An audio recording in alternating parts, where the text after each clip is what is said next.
I ran into him at the UFC PI, all friendly, gives me a hug and says, "Can I get a picture with you, champ?"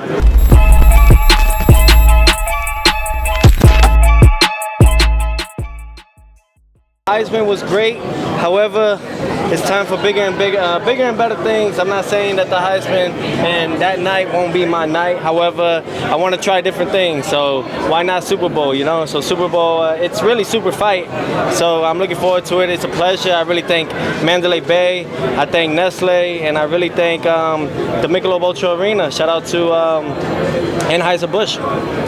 Jamaine Ortiz earlier said that on February 8th, he responded to your comment that he didn't have the dog, and he said he's going to show you what the dog is on February 8th. Talk is cheap, motherfucker. I said it before, I'll say it again. I ain't going to believe it till I see it, you know? And it's a lot different, you know, once they feel these punches. It's a lot different when they see this IQ, and it's a lot different when they see the kind of depths of how far I could take it in my sport. You know, I got everyone in my corner as far as the universe is concerned.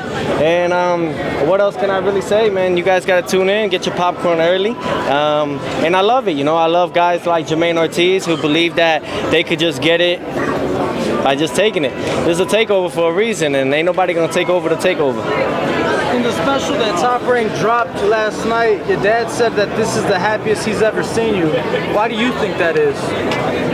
Because I didn't have to deal with guys like you. That's why, and it's just all about staying true to myself. Spending more quality time with my son is the most important part of it all, and really just staying true to myself. Really, that's really what it's all about. Finding that core of happiness, staying away from the boxing of the media and everything. You guys are all doing a great job. No kid, you know, we all need each other though at the end of it all. You know, I believe every time I talk, you guys make money, and every time you guys put me out there, I make my money. So we all need each other at the end of it all. Let's not be biased this year. Let's just keep it to what the origin is of boxing, and that is the best fighting the best. Jamaine is saying he's expecting a knockout. What do you want to respond to that? My only response is, all right, we'll see it, man. We'll see it. You know what I'm saying? I train my chin hard, very much so. I train my mind very strong. You know, it's very much easier said than done. You know, especially with an elusive fighter. I'm not one-dimensional. I'm universal. I got plans from A all the way to Z. You know, and I worked so hard for it. Like, I've been training since last August. You know what I'm saying? Of last year. That's 6-7 months now of camp. And what? And I didn't post anything because I didn't want nobody to know what I was doing. But I'm ready. I'm shredded. And I feel like I'm reincarnating Bruce Lee. Theo, do you think that Jamaine's overlooking you based off the comments that we've heard this weekend in the build-up to the fight? Or do you think it's just promotional? To be honest, I'm not Jamaine Ortiz. I don't know. You know what I'm saying? I'll find out the day, and everybody else will find out that day. You know what I'm saying? You can't really always believe these fighters. What have they done? You know what I'm saying? What have they done? You know, I just came back to lift my sport because I've waited for the Waheeds, I've waited for the Haneys, I've waited for the Bud Crawfords, and no one's really bringing that excellence of the sport as far as entertainment goes.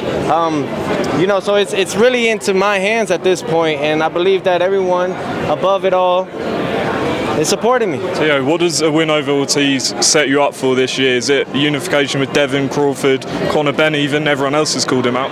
Did Conor Benn call me? No, he hasn't, but everyone else has. Yeah. Yes, he did. He did an interview with me, and he actually said that he would like to fight you at 147. You know that I ran into him at the UFC PI, all friendly, gives me a hug and says, "Can I get a picture with you, champ?" Well, he didn't talk crap about you, to be fair. He just said that he wouldn't mind fighting you at 147. Same thing with Keyshawn Davis. Came up, asked for a photo from me. Me being who I am, I'm going to give it to these guys.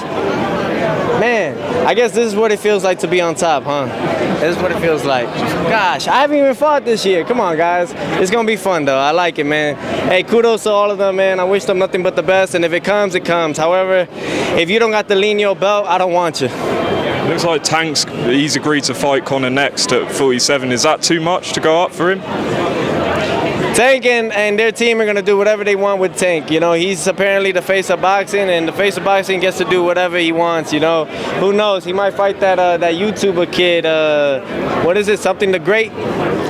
Dean the Great. Yeah, you never know, and people will buy that and sell it, you know. So it's you know, I'm just here to fix boxing, man. I'm a throwback fighter. I think of boxing as the best fighting the best, because at the end of it all, man, if we don't fight the best champions, then we're not gonna get the acknowledgement from the boxing gods above, man. We're gonna end up killing the sport within itself.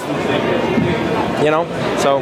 Tio, let us get your thoughts on Rolly Romero versus Pitbull Cruz, that matchup coming up March 30. What do you think about that fight? Hey, what can I really think? Rolando Romero is coming off a really bad back injury, you know, and he has a lot of problems there. You guys probably didn't know about that, huh? Well, I did. Shit, I know a lot of shit. It's time to expose everybody. Fuck them. So, you know, my whole thing is that, you know, he got a lot of back problems, a lot of neck problems. Maybe Pitbull could take advantage of that when they face each other. Whoever did the banner, though, it should just be Romero versus Cruz. I don't think it should be called Rolly versus Pitbull. It doesn't make sense, but hey, I'm not on that side. We're on this side over here. So, you know, I wish nothing but the best for these guys. Everyone's coming to 140 for a reason, because Teofimo X'd out the big king, the big guy. That was Josh Taylor. Now everybody want to come to 140, you know, but no one has yet to wanted to fight me. You know, we tried it. We even Sabril Matias. I just found out that apparently he's going to fight in June, July against Liam Paro. And he asked for me. Didn't he ask for me after this fight? Y'all don't see it, do y'all? Y'all can't be that blind. Nobody want to fight Teofimo, and it's time. It's time for me to show him why.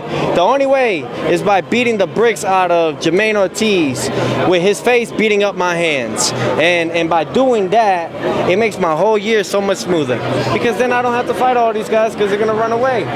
But they can run as fast as they can't hide. How do you say that it shouldn't be Rolly because it's a nickname? Yeah, you got to go off last names, you know what I'm saying? Or first names. Teofimo, you know? I don't think it should be called nicknames because, but hey, like, that just goes to show that side don't know what they're technically doing. And it's going to be a huge flop. That's all I can say.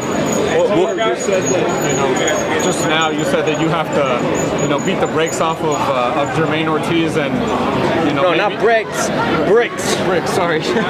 But, I mean, you already looked spectacular against Josh Taylor, and like you said, these guys still didn't want you. What makes you think you looking impressive against, you know, Ortiz is going to, like, entice these guys to fight you? Well, it's not really the fighters I'm facing no more. I'm facing their investors. I'm facing the guys that put a lot of money on them, thinking they were the goods when they're not. So that's the only thing. I gotta cut everybody's money short. You know, if you're gonna bet against me, my goodness, it's like Muhammad Ali said, if you dreamt of beating me, you better wake up and apologize. And we're gonna do that Thursday night, February 8th, live on ESPN, and you can watch on ESPN Plus. We worldwide, baby, worldwide takeover after this at the Michelob Ultra Arena and Sky Sports. What a beauty of that. Thank you to my man, Mr. Korn. I love it. Sky Sports, let's go UK, let's go Europe. Love you guys.